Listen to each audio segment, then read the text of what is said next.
방금 들어온 두 번째 속보 뉴스와 함께 시사모의 아침 뉴스 이어지겠습니다. 자, 저희가 거주하는 얼바인 인근 지역에서도 지금 쾌쾌한 냄새가 나서 집 밖으로 나오는 것을 지금 금지시키고 있고요. 현재 진화율은 제로에 가깝습니다. 지금 바깥에 보면 오늘은 뭐 그렇게 강풍은 불고 있지 않지만 굉장히 고온 건조한 모습, 굉장히 고온 건조한 기온 때문에 진화율은 0%고요. 밤사이에 계속된 화염으로 인해서 얼반 일대 굉장히 시커먼 먼지, 그 다음에 자욱한 연기에 지금 질식될 분위기입니다. 한 해에 한 달도 채 되지 않았는데 연이어서 이렇게 산불이 나고 있는 모습도 참 보기 힘든 모습인데요. 일단 얼바인 경찰들은 한인들도 굉장히 많이 거주하는 일본 얼바인 주민들에게 본드 산불을 인지하고 있으면 산불이 보이지만 얼바인에 점차 멀어지는 상황으로 현재는 얼바인 주민들에게는 위협이 되지는 않는다라고 전해지고 있는데요. 반대로 말하면 또 바람의 방향이 바뀌면 얼마든지 이곳 얼바인과 플러튼, 그다음에 산타아나, 애너하임, 가든그로브, 오렌지 이런 쪽으로 산불이 번질 수 있다는 것을 또 의미하기도 합니다. 뿐만 아니라 현재 산타모니카 산간지대의 레크레이션 에리어와 LA 카운티 산간지대, 엔젤레스 국유림 등 산타클라리타 밸리에도 5일 토요일 밤 10시까지 산불 경보가 내려진 상태입니다. 굉장히 지금 건조한 날씨가 문제인데요. 악재는 항상 같이 옵니다. 늘 조심하시기 바랍니다. 뉴스 이어집니다. 12월 3일 오늘의 통키 뉴스는 미국 현지 뉴스를 먼저 보도함으로 시작하도록 하겠습니다. 저희가 살고 있는 미국 서부 얼바인 지역 옆에 실버라도 캐년에서 다시금 산불이 발생했고요. 많은 분들이 저희에게 어떻게 아시고 안부의 톡을 주셨는데 참으로 감사드립니다. 이것이 진정 미가의 아름다운 모습 아니겠습니까? 아직까지는 안전하고요. 지금 한인들이 많이 사는 얼바인 지역과는 다행히 반대되는 바람이 불어서 그런데 그래도 대피 명령에 대해서 준비를 하고 있으셔야겠습니다. LA시가 코로나 팬데믹으로 일을 하지 못하는 요식업, 식당에서 근무하는 직원 4,000명에게 $800씩 지급한다고 밝혔고요. 다음 월요일부터 금요일까지 온라인으로 가능하다고 발표를 했습니다. 해당되시는 분들 잊지 말고 꼼꼼히 챙기시길 바라고요. 한국에서 이 방송 들으시는 분들 조금 놀랍죠? 와, 식당에서 일해서 실업급여 같은 거를 $800면은 한국 돈으로 얼마인지 아시죠? 한 90만원 가까운 돈이거든요. 미국이 사이즈가 좀 큽니다. 하지만 또 생활비도 워낙 많이 들기 때문에 $800가 얼마나 큰 도움이 될지는 사실 미지수라고 보면 되고요. 야외 식사를 놓고 요식업계와 LA 카운티가 법적 공방이 지금 벌어지고 있잖아요. 법원은 보건국에 야외 식사 금지안을 뒷받침할 과학적 근거를 제출하라고 명령을 해놓은 상태입니다. 지금 분위기는 최소한 야외 영업은 재개가 될 것으로 보여지는데요. 조금 더 지켜보도록 하겠습니다. 여전히 미국을 올가매고 있는 것은 코로나의 3차 확산세입니다. 하루 확진자가 연일 15만 명 이상씩 발생하는 가운데 전 미국에서요. 하루 확진자가 아니라 사망자가 매일매일 3,100명을 넘어서고 있고요. 입원 환자도 어제 처음으로 10만 명을 넘는 등 확산세가 격화되고 있습니다. 표현 자체가 격화되고 있습니다.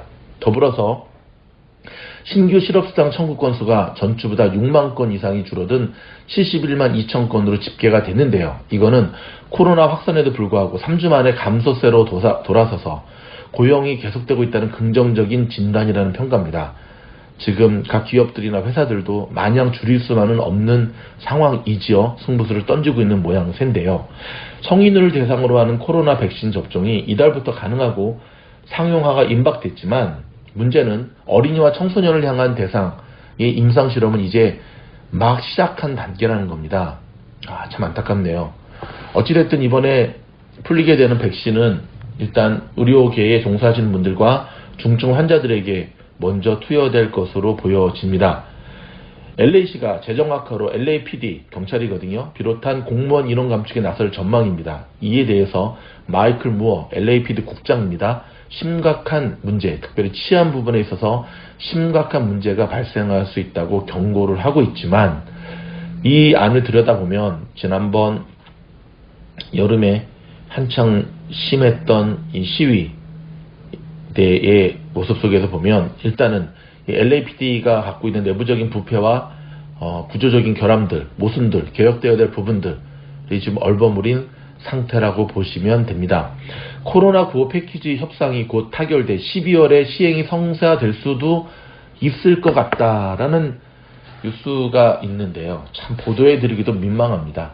무슨 늑대소년도 아니고 된다 했다가 확실히 결정이 되면 속보로 저희가 알려드리도록 하겠습니다. 한 가지 조금 걱정되는 거는 이미 너무나 일찍부터 이 늑대소년처럼 된다 했기 때문에 막상 이러한 1200불의 협상안이 공표가 되더라도 1차 때와는 다르게 시장에서 받아들이기는 분위기는 훨씬 낮을 것으로 예상이 되거든요. 그런 부분이 좀 많이 안타깝습니다. 자, 원달러 환율이 2년 6개월 만에 1100원 아래로 급속히 떨어졌습니다.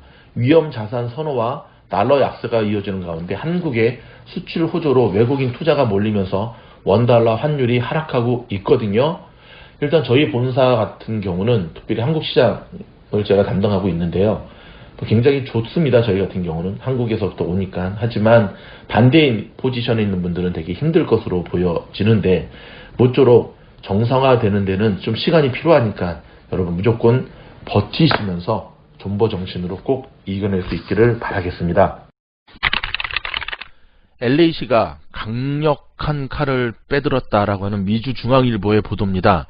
집에서 나오거나 모이지 말아라. 단호합니다. 집에서 나오거나 모이지 말아라. 지난 주말 LA 카운티 확진자 숫자가 6,000명이 넘어서자 전 시민 자택 격리라는 초강수를 둔 겁니다. 지금 이곳 미국 현지의 반응, 특별히 캘리포니아 LA 중심으로 한 상황이 이렇게 급박하게 돌아가고 있다는 사실 꼭 기억하시기 바랍니다. 두 번째 소식입니다.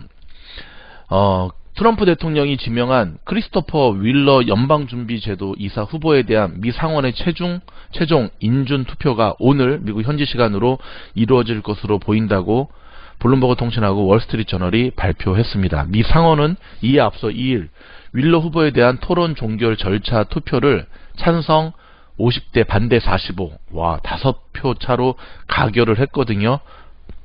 아슬아슬했네요. 이에 따라 상원 전체 회의에서의 최종 인준 투표만 남은 상황으로 윌러 후보의 인준안은 통과될 가능성이 일단은 큰 것이 지금 이곳 미국 현지의 예측입니다. 유럽의 대형 석유 회사들이 전기차 시대를 맞아 새로운 수익원을 확보하기 위해 자신들의 주유소를 통해 소매 유통 사업을 확대하고 있다고 로이터 통신이 3일 보도했습니다. 여러분, 전기차가 대세인 거는 아시죠? 각 나라들마다 몇 년까지, 10년 후까지 이제는 휘발유, 저런 내연기관차 생산을 금지시키겠다라고 하기 때문에 진짜 중동, 석유 때문에 먹고 살았던 중동, 한 시대를 그냥 가네요. 좋은 시절 다 끝났습니다. 두바유. 근데 끝난 거는 이들만의 문제는 아니고요. 미국이나 유럽이나 석유, 이제 미국에서도 보면 주유소 하나 갖고 있다 그러면 정말 재벌이라 그랬거든요. 근데 옛날 얘기입니다. 요즘은 빛 좋은 개살구의 모양새가 참 많습니다. 주유소를 갖고 있어도. 근데 그러한 주유소를 갖고 있는 회사들이 일단 유럽에서 전기차 대세에 앞서서 이제는 주유소에 주유만 넣는 것이 아니라 소매 유통 쪽을 강화하고 있다라고 하는 것은 지금 상황이 우리가 살고 있는 시대가 어떻게 지금 급박하게 돌아가고 있는가라는 것을 꼭 기억하시면서 시대 흐름 속에 여러분의 장기적인 포석, 장기적인 흐름들을 재개하셔야 됩니다. 호주의 맥쿼리 그룹이 미국 투자관리 회사인 웨델 앤드 리드를 17억 달러, 한화 약 1조 8,643억 원에 인수한다고 3일 밝혔습니다. 자, 블룸버그 통신의 보도인데요. 맥쿼리 그룹이 이날 웨델 앤드 리드를 주당 47%의 프리미엄을 가산한 17억 달러에 인수하기로 했다면서 내년 중반쯤에 인수 작업이 끝날 것으로 보고 있다고 발표를 했습니다. 맥쿼리 그룹은 인수 후 680억 달러 규모인 웨델 앤드 리드의 자산운용 부분을 미국 내 자산운용 부분과 통합하고 개인 자산관리 부분은 3억 달러의 LPL 파이낸셜 홀딩스에 매각할 계획이라고 설명을 했는데요. 맥커리 그룹은 웨델 앤드 리드 인수로 미국 내 자산운용 사업을 업계 25위권 수준으로 끌어올려 경쟁력을 강화할 수 있을 것으로 기대한다고 덧붙였습니다. 보잉 737 맥스 기종에 대한 미국의 연방항공청 FAA의 운항 재개 승인에 따라 미 항공사의 해당 기종에 대한 첫 상업 비행 재개가 이달 말 이루어질 것으로 예정을 하고 있는데요. 미국의 CNBC 방송과 APTN, 로이터 통신 등에 따르면 이 미국 아메리칸 항공은 29일 글로벌 항공사 가운데 처음으로 마이애미와 뉴욕 라가디아 항공 노선에서 737 맥스의 상업 비행을 재개한다고 밝혔습니다. 여러분, 보잉 737 맥스 허가가 나면서 지난번에 보잉 주가가 껑충 올라떴는데요. 주가의 문제가 아니라 저렇게 사고가 난 기종을 다시 운행을 한다. 최소한 1년 동안 사람 태우지 말고 계속 왔다리 갔다리 해야 되는 거 아닐까요? 그래서 완전히 사고의 원인이 완전히 해결된 상태에서 고객을 태워야 되는 거 아닌가? 별로 저 비행기 타고 싶은 마음이 안 듭니다. 도어대시 이번에 IPO 상장을 앞두고 있지 않습니까? 에어비앤비와 함께 소프트뱅크, 우리 손정희 회장이 있는 소프트뱅크에서 도어대시 IPO로 40억 불 이상의 투자 수익을 기대한다고 밝혔습니다. 자, 도어대시는 미국의 한국의 배달의 민족처럼 미국의 최대 음식 배달 스타트업입니다. 도어대시의 IPO로 이 회사의 최대 주주가 누구냐면 소프트뱅크입니다. 횡재하게 되었다고 일단 월스트저널이 보도했습니다. 야, 우리 손 회장님은 정말 투자의 마이더스의 손이네요. 소프트뱅크는 도어대시에 2018년 초부터 모두 6억 8천만 달러를 투자해 이 회사의 최대 주주가 됐습니다. 불과 2년 전부터. 소프트뱅크는 도어대시 IPO를 통해 단순 계산으로만 약 40억 달러가 넘는 투자 이익을 얻게 되는 셈인데요. 더불어 소프트뱅크는 사무실 공유 업계인 위워크, WEWORK의 IPO 실패를 비롯해 우버, 원앱 등 연이은 투자 손실로 한동안 경영난을 겪었네요. 아, 마이다스의 손은 아니었네요. 최근에 또 많은 부분에서 좀 삽질을 하셨습니다.